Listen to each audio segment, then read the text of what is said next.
Bapak Ibu yang kami muliakan, subuh ini kami ingin mengajak diri kami dan kita semua untuk melihat firman Allah dalam surat ibu-ibu, surat wanita, surat An-Nisa, surat yang keempat, juz kelima, yang ingin kami sampaikan ayat 36. Bapak Ibu yang kami muliakan, tanda orang bertakwa Bapak Ibu adalah baik hubungannya kepada Allah dan baik hubungannya sesama manusia. Surat An-Nisa ayat 36 Bapak Ibu, Allah rinci tentang hablum minallah dan hablum minannas. Kita sampaikan ini Bapak Ibu dan kita koreksi diri kita masing-masing, apakah sudah benar hablum minallah kita dan apakah sudah benar hablum minannas kita. Karena kalau kedua-duanya sudah benar Bapak Ibu, tidak masalah kapanpun Allah panggil kita Bapak Ibu. Tapi kalau salah satu di antaranya bermasalah, jangan mati dulu. Ada orang sangat baik, penyantun, tapi tidak sholat. Ada orang sholat, tapi tingkah haram. Astagfirullah. Ada seperti itu, kok bisa seperti itu? Memang ada seperti itu. Makanya An-Nisa 36 ini harus utuh kita Bapak Ibu, harus benar hablum minallah kita dan benar hablum minannas kita. Apa kata Allah Bapak Ibu? Wa'budullaha wa la tusriku bihi. Dan beribadahlah kepada Allah dan jangan kamu mempersekutukannya. Say out dengan sesuatu apapun. Inilah yang poin pertama Bapak Ibu, hablum minallah.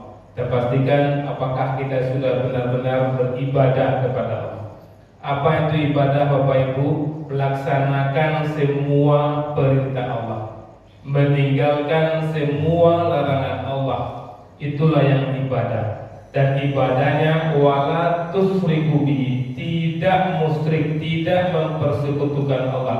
Artinya kita beribadah benar-benar karena Allah. Tidak ada keinginan lain dipuji, dikatakan orang baik, kata orang soleh, tidak.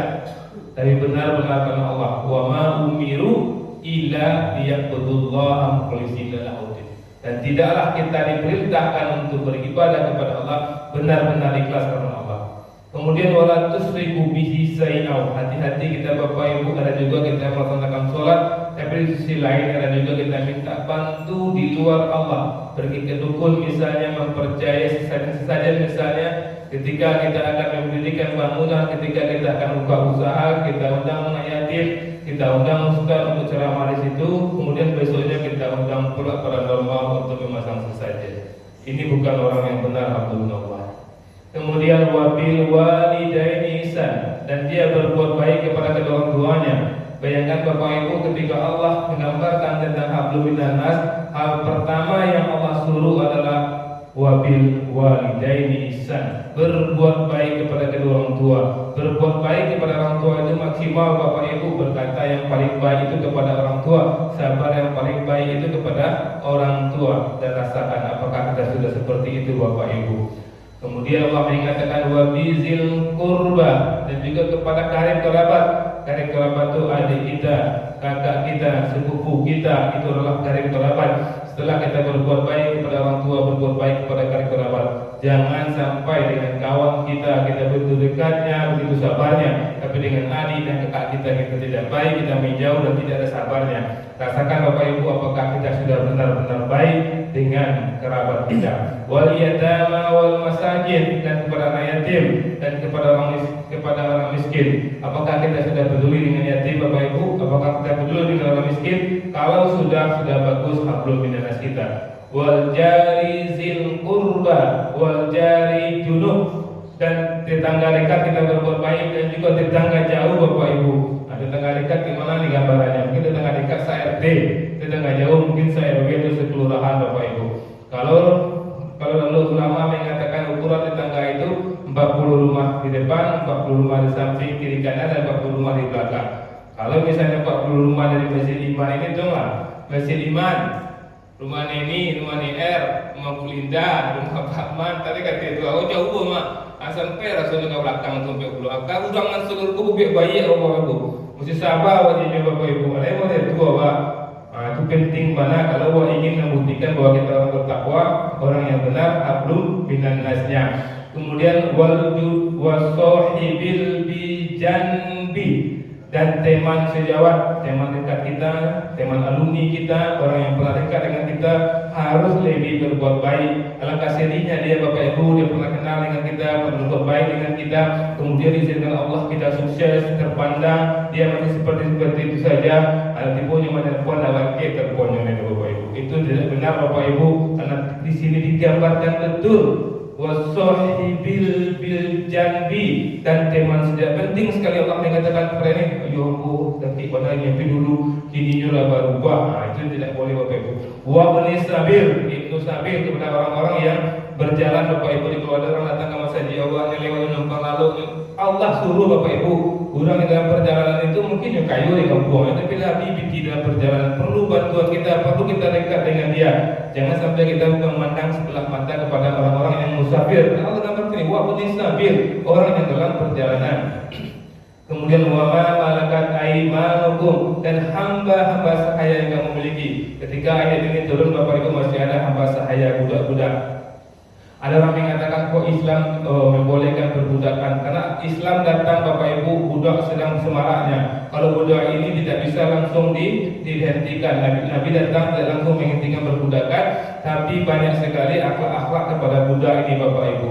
Di antaranya kalau kita berbuat kesalahan, memerdekakan budak. Memerdekakan budak itu amal yang paling baik, dan akhirnya perbudakan habis Bapak Ibu. Tapi tidak langsung dihabiskan oleh Rasulullah, kita bertahan, karena budak ini memang betul-betul muda ya. Orang yang punya budak berarti orang kaya Bapak Ibu, sekaya-kaya ini. Kalau budak itu seperti pangan-pangan tidak masalah kebudayaannya. Maka ketika Islam datang tidak langsung menghapus perbudakan, tapi banyak amalan-amalan Islam untuk memerdekakan budak. Dan salah satunya Bapak Ibu, wa ma malakat aymanukum, dan hamba-hamba sahaya yang kamu miliki. Bayangkan Bapak Ibu, kepada budak ini akhlaknya apa? Apa yang kita makan itu pula ini makannya. Apa yang kita minum itu pula ini makan, kata Rasulullah. Hadisnya apa yang kita pakai itu pula dipakai oleh budak kita. Dan sekarang tidak ada perbudakan, tapi ada orang dalam tanggungan kita, orang yang bekerja dengan kita, asisten rumah tangga misalnya Bapak Ibu. Apa yang kita makan itu pula dimakannya. Kalau ada di antara kita berbeda apa yang kita makan dengan yang dimakan oleh asisten rumah tangga kita salah dalam hablum minanas. Karena sama budak saja Allah katakan melalui Rasulullah, apa yang kita makan itu yang dia makan. Innallaha la yuhibbu man kana muhtalan fakhur. Sungguh Allah tidak menyukai orang yang sombong lagi membanggakan diri. Orang yang sombong tidak disukai oleh Allah Bapak Ibu. Orang yang membanggakan diri juga tidak disukai oleh Allah. Apa orang sombong? Merasa hebat Bapak Ibu, merasa hebat, merasa pintar. Siapa yang membanggakan diri? Ini semua karena saya. Dia bisa seperti itu karena saya yang menyembuhkan dia. Ketika berbicara dengan sesama kita, suami pun berkata di situ, rasa bangga, jumlah hebat itu. Anak ambo nomor 1 di Jerman, nomor 2 di Singapura, nomor 3 di Spanyol, nomor 4 di Tiki. Dengan dibangga. Tapi kalau mengajian untuk motivasi, nanti ada rasa bangga di situ Bapak Ibu. Allah katakan muhtalan fakhur, orang yang membanggakan diri. Allah la yuhibbu, Allah tidak menyukainya. Bapak Ibu ingin dicintai oleh Allah atau ingin disukai oleh Allah atau tidak disukai oleh Allah, maka pastikan kita tidak sombong, apalagi membanggakan diri. Mudah-mudahan Bapak Ibu Anisa 36 ini menjadi iktibar bagi kita. Kita pastikan benar hablum minallah kita dan benar hablum minas kita, kapanpun kematian tidak masalah Bapak Ibu. Assalamualaikum warahmatullahi wabarakatuh. Waalaikumsalam warahmatullahi wabarakatuh. Terima kasih, alhamdulillah.